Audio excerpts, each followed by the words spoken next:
এই যে দুদিন আগে একটা ডকুমেন্টারিতে দেখানো হলো একজন সাংবাদিক, তাকে দেখানো হলো শহীদ অথচ তিনি জীবিত আছেন।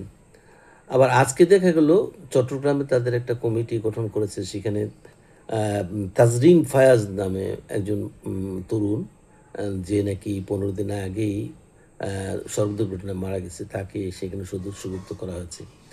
আমি বুঝি না, এটা তো এনসিপি বলে শুধু কথা না, নতুন প্রজন্ম যারা ইয়াং জেনারেশনে যারা এগুলি কাজ করতেছে তাদের মধ্যে আরেকটা ঘটনা দেখলাম কয়েকদিন আগে, ইনকিলাব মঞ্চ।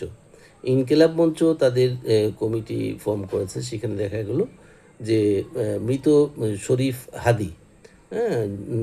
অনেক আলোচিত, ব্যাপক পরিচিত একজন ব্যক্তি মৃত শরীফ হাদি।